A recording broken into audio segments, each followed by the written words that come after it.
Nah, Andi Kumala dan pemirsa, di segmen ini kita akan bahas bagaimana polemik pagar laut yang kemarin udah dicabut Iya, tapi infonya. masih terus Tapi siapa yang dipertanyakan ya. bertanggung jawab? Kita lihat dulu filler dan juga paket pengantar yang telah disiapkan oleh tim redaksi Apa Kabar Indonesia Pagi.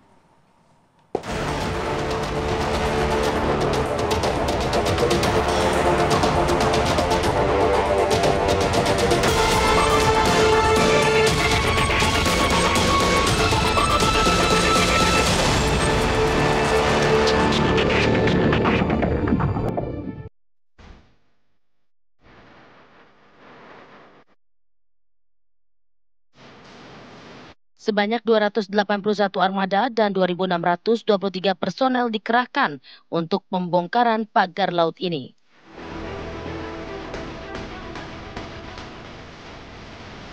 Diketahui Kementerian Kelautan dan Perikanan KKP menerjunkan 450 personel dan 11 armada.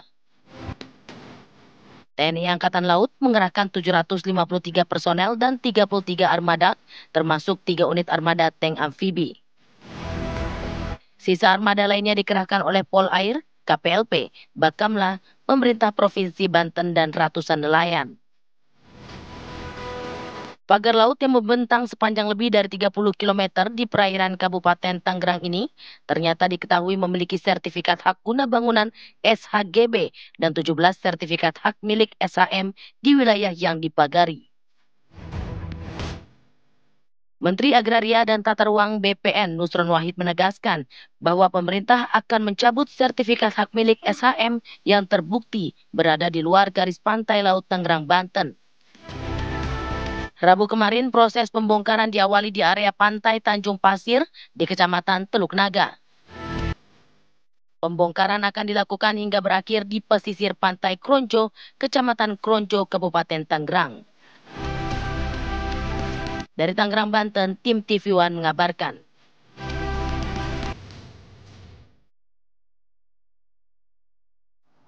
Ini dia, siapa tersangkut gitu loh. Untung nggak jatuh karena kesangkut.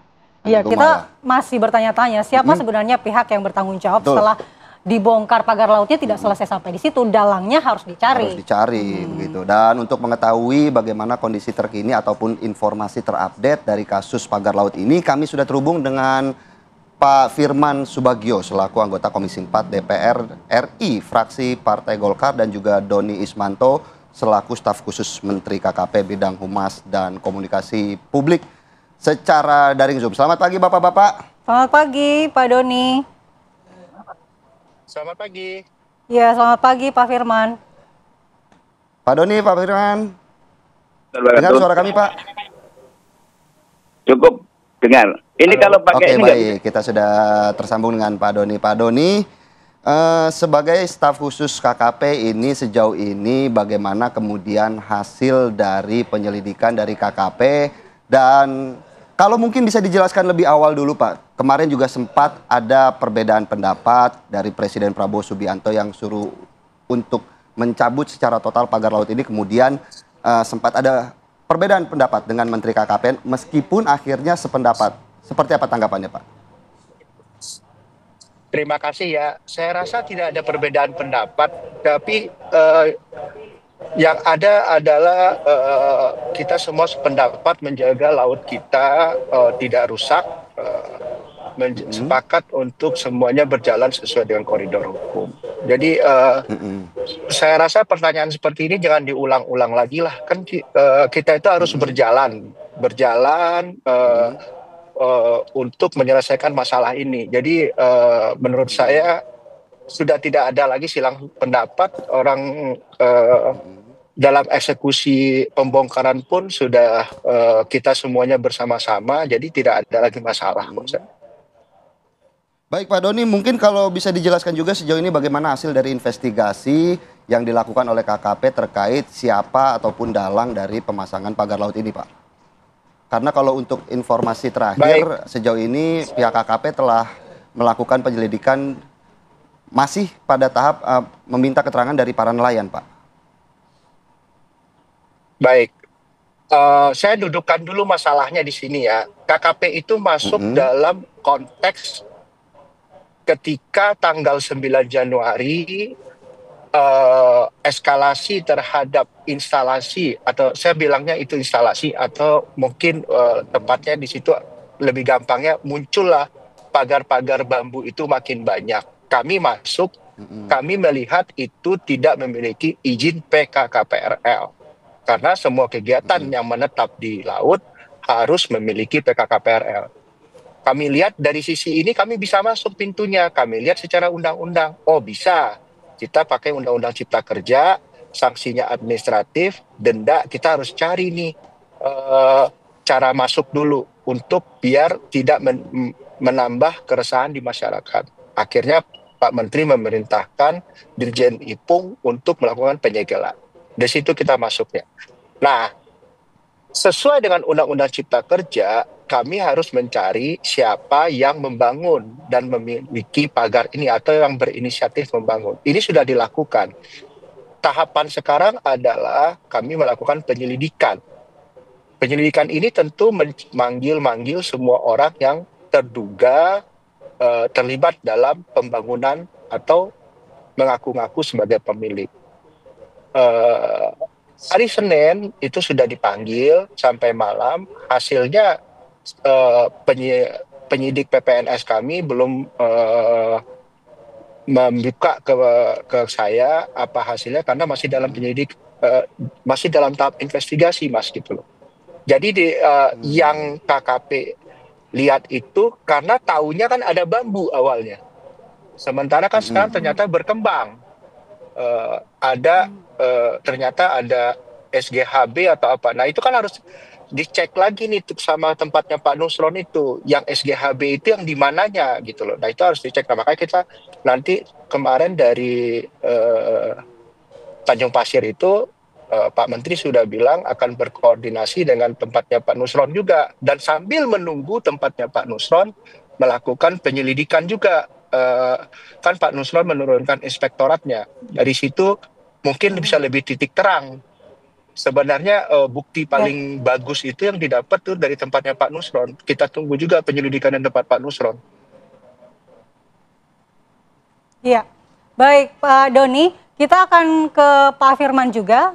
Pak Firman melihat bagaimana kemarin pembongkaran sudah dilakukan TNI AL bersama dengan KKP, kemudian bagaimana Komisi 4 DPR melihat hal ini? Apakah nantinya sudah memanggil pihak-pihak yang berkaitan dengan ini, seluruh kementerian dan juga pihak swasta yang disebut-sebut merupakan pemilik dari SHGB dan SHM di pagar laut tersebut, Pak? Baik, terima kasih. Jadi kami Komisi 4 memang sesungguhnya sudah cukup lama ya memantau terhadap masalah pemagaran ini. Oleh karena itu saya sampaikan sekali lagi, kemarin kami juga sudah sampaikan juga di Kompas TV, bahwa ini terkesan bahwa Kementerian Kelautan dan Perikanan ini sangat terlambat untuk melakukan pemantauan dan pengawasan terhadap masalah pemagaran ini.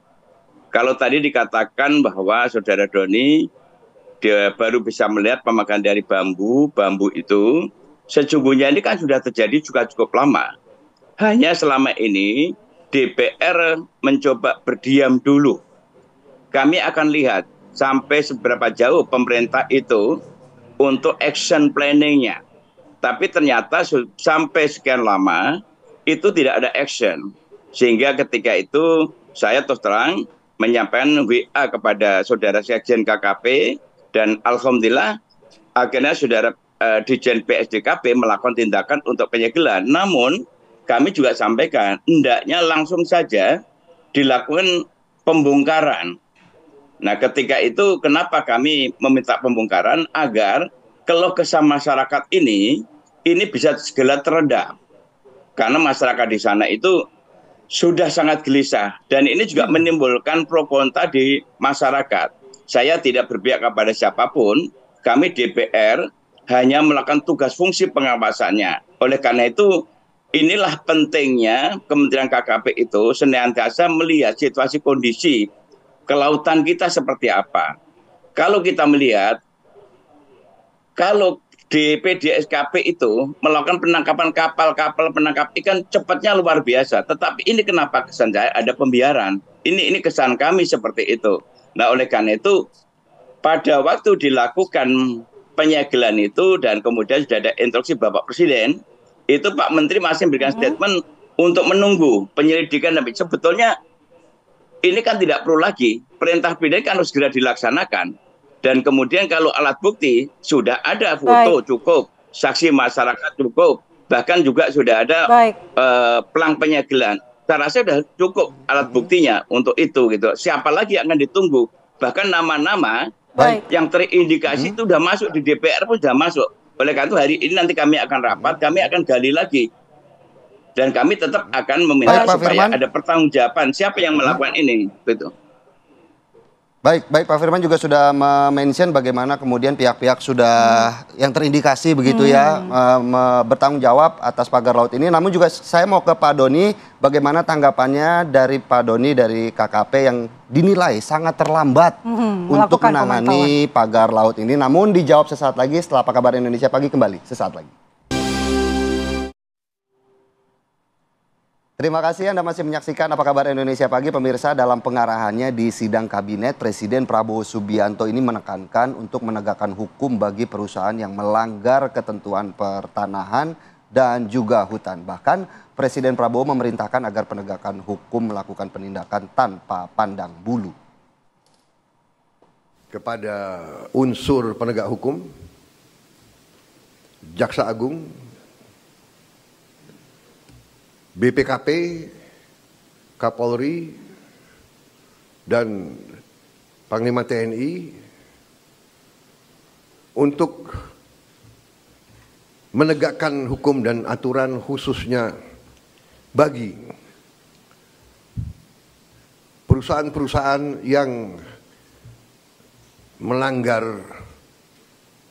ketentuan-ketentuan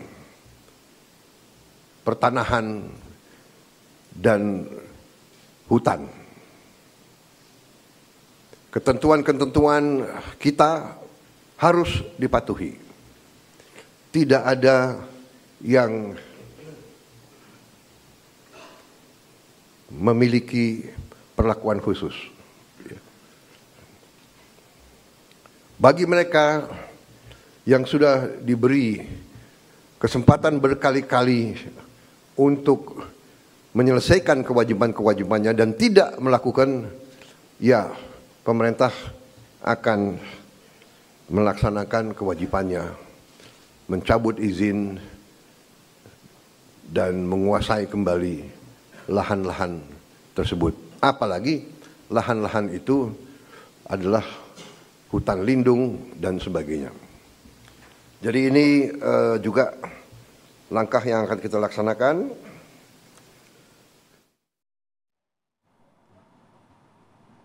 Ya, kalau kata Presiden tegakkan hukum tanpa pandang bulu. Kalau memang melanggar, cabut izinnya. Begitu.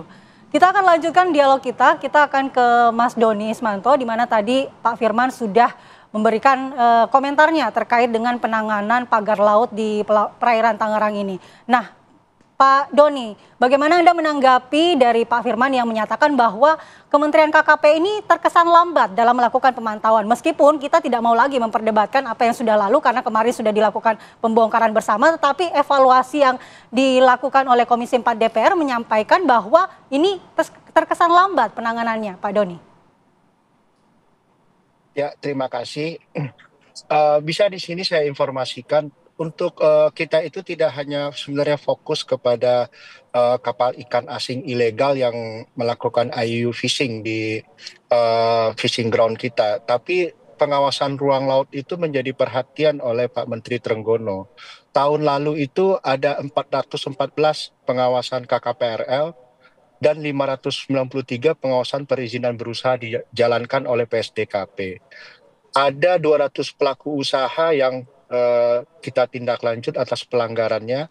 Ada reklamasi tanpa izin, pelanggaran tersus, dan aktivitas lain tanpa PKKPRL. Paling banyak media waktu itu cover ya tentang penyegelan reklamasi di Belitung dan pembangunan tersus di Morowali. Jadi masalah pengawasan ruang laut ini memang menjadi perhatian Pak Trenggono. Dan Polsus SDK Kelautan ini unit baru beberapa tahun ini ada.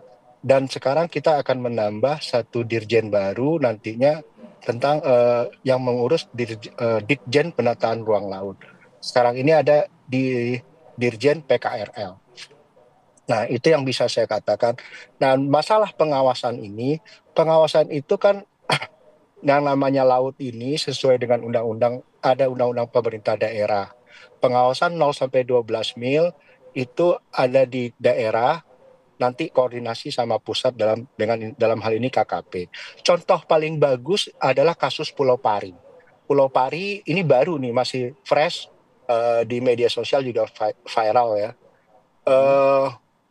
Masyarakat mengeluh, lurahnya bergerak, Pemprov DKI bergerak, KKP bergerak langsung. Jadi dari daerah sudah berjenjang memberitahu, terus dari DKI melakukan penyetopan pengurukan itu. Mungkin teman-teman di sini kalau di media sosial lagi mulai ramai juga tuh yang Pulau Pari. Nah, KKP kemarin udah langsung full bucket dan kita lagi di dalam lagi akan dibahas sanksinya apa dan dipanggil, dan sekarang di stop freeze itu. Bekasi juga gitu. Kalau di Bekasi KKP langsung turun dari dinasnya, ternyata ada kerjasama sama si swastanya. Jadi memang pengawasan ini saya setuju sama Pak Firman. Kami harus lebih memperkuat lagi koordinasi dengan daerah, karena bagaimanapun tentu daerah yang lebih tahu apa terjadi di lingkungan lautnya, dan ini yang kita harus perkuat. Makanya kami akan lebih perbanyak Pokmaswas, dan selain itu agar ada mata langsung dari kami di lapangan, intelligent monitoring akan kita perkuat, satelit dan monitoring dengan melakukan patroli-patroli. Begitu. Ya Pak Doni, ini kan nama-nama dari pemilik SHGB dan SHM ini sudah diungkapkan oleh Kementerian ATR BPN. Apakah untuk menegakkan regulasi kelautannya, Pak Doni atau Kementerian KKP juga akan memanggil nama-nama yang sudah disebutkan tersebut, Pak? Ya, ini kita lagi koordinasi nih, komunikasi terus sama tempatnya Pak Nusron. Nah, maka ini kita juga tunggu tempatnya Pak Nusron ini gitu loh. Nanti kita pastikan, tadi kan Pak Presiden di TV One kan sudah memutar kan, ini kan sudah menjadi atensi beliau. Jadi maka ini harus koordinasi yang kuat dan komunikasi yang harusnya bisa lebih cepat. Baik Pak Firman, mungkin ada tanggapannya Pak terkait kasus ini agar bisa cepat selesai. Mungkin ada rencana pemanggilan seperti apa dari Komisi 4 Pak? Ya tentunya ini kan sudah kasus ya. Kalau udah kasus itu sudah proses hukum. Kalau proses hukum tentunya aparat penegak hukum. Namun yang saya sayangkan ini penjelasan Saudara Doni ini terkesan ada beban. Ada beban yang membebani Saudara Doni untuk bicara apa adanya. Yang jelas itu kan kesan saya itu Saudara Doni penjelasan muter-muter. Presiden udah menegaskan dalam pidatonya kalau kasus hukum harus selesaikan secepat-cepatnya agar bisa memberikan jawaban kepada masyarakat adanya kepastian hukum. Nah, sekarang kita tidak perlu lagi menunggu. Kementerian Kelautan itu kan adalah leading sektor yang mengatur tata ruang laut. Nah, oleh karena itu leading sektor harus proaktif. Kan di sana banyak itu, ya. Pak Sekjen juga dari kepolisian. Terus kemudian ada dirjen-dirjen lainnya juga dari kepolisian. Semuanya aparat ada di sana. Mekanisme tata cara tentang prosedur masalah bagaimana mengatasi persoalan secara hukum itu mereka udah paham semua. Persoalannya adalah bagaimana sikap menteri ini, ada keseriusan tidak gitu. Bahkan kemarin itu kan sudah Presiden menyampaikan statement, Pak Menterinya masih mengatakan nunggu dulu 20 hari. Kalau persoalan seperti ini 20 hari itu menimbulkan persoalan politik yang tidak menentu. Ini yang kami tidak tahu. Oleh karena itu ini untuk pembelajaran kepada KKP. Saya ini di DPR ini selama periode ini masuk periode kelima. 4 periode ini saya di Komisi 4. Komisi 4 saya tidak pernah pindah dan saya pernah menjadi pimpinan komisi. Baru kali ini melihat peristiwa. Kalau tadi dikatakan di luar PIK ini banyak yang disediakan, saya berikan apresiasi. Namun kenapa justru yang di depan mata ini kesan saya ada pembiaran, ada pengabaian, dan kemudian juga kesan saya itu ada tekanan-tekanan tertentu sehingga tidak berani melangkah. Ini yang saya agak patut dicurigai begitu. Saya sebagai anggota Baik, Pak DPR Doni. tentunya. Baik Pak Doni, mungkin ada Kami tanggapannya sebagai anggota terkait DPR benarkah tentunya ada beban melakukan pengawasan seperti yang seperti ini. dikatakan oleh Pak Firman? Begitu, Pak Doni ada tanggapannya Pak?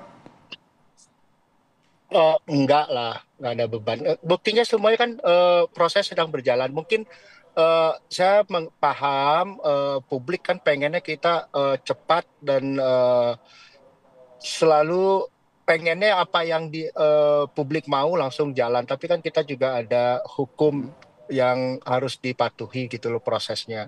Dan sekarang kan melibatkan lintas instansi. Ya kan, data-datanya juga ada misalnya di ATR BPN atau apa. Tapi ini harusnya sekarang lebih cepat Pak Firman, karena sudah perintah presiden kan kemarin, ya kita dapat semangat lagi gitu loh Pak. Dan saya nggak ada beban Pak. Iya, mungkin maksud Pak Firman karena ini sudah sebenarnya pagar laut ini sudah terbentang cukup lama Pak Doni, tapi kenapa KKP seolah-olah baru juga mengetahui hal ini setelah ini viral begitu Pak Doni? Apakah memang ada keterlambatan begitu informasi yang didapat dari KKP Banten atau seperti apa Pak Doni? KKP Banten bukan KKP Pak, DKP itu di Pemda. BKP, baik. Apakah memang ada keterlambatan Jadi, dari informasi yang didapat dari makanya tadi sana? saya memberikan contoh kasus di Pulau Pari. Bagaimana pengawasan dilakukan bertingkat, lurahnya berjalan, pemprovnya langsung nyetop, KKP dikasih tahu, kita langsung turun juga gitu loh. Nah, kalau di kasus Tangerang ini dari daerah-daerah itu koordinasinya itu ke kita itu agak kita baru dikasih tahu bulan September gitu ya. Nah, kita turun. Sebenarnya kita tuh udah dari September kan sudah turun. Nah itu kalau nggak salah masih 7 kilo. Waktu itu kan katanya buat kerang hijau katanya kan gitu loh. Baik. Kita kembali ke Pak Firman. Pak Firman, bagaimanapun saat ini nama-nama dari pemilik SHGB dan SHM ini sudah terungkap ke publik oleh Kementerian ATR BPN. Apakah DPR juga akan memanggil pihak-pihak swasta ini Pak? Ya tentunya nanti kami akan rapat. Hari ini kan kita rapat dengan Kementerian KKP. Nanti kesimpulannya seperti apa, kalau menurut pandangan saya, agar ini memberikan satu kejelasan dan agar rakyat juga jangan jadi korban ya. Seolah-olah rakyat dipajang untuk mengakui, tapi ini bukan perbuatan rakyat. Tapi karena ini cara-cara mereka untuk mengelabui supaya rakyat ini yang seolah-olah dijadikan korban, ini yang kami nggak mau. Dan kedua, ini tidak hanya pemagaran laut. Kemarin kami juga langsung di lapangan, di PIK 2. Ini masih ada lagi, seri 2 ini adalah masalah rencana untuk pelepasan kawasan hutan, bakung, atau mangrove yang diajukan oleh Dinas Kelautan dari Tangerang itu 1.603 hektar. Ini juga menjadi perhatian kami. Karena setelah kami lihat di sana ini akan sangat merugikan masyarakat di sana. Dan ini juga harus kita lakukan. Dan kemarin ketika kami di lokasi langsung kita minta supaya di stop prosesnya dan tidak boleh dilanjutkan. Dan alhamdulillah karena Kementerian Kehutanan juga belum mengeluarkan izin dan kami minta di stop. Karena itu juga menjadi bagian yang sangat-sangat berisiko bagi ekosistem kita.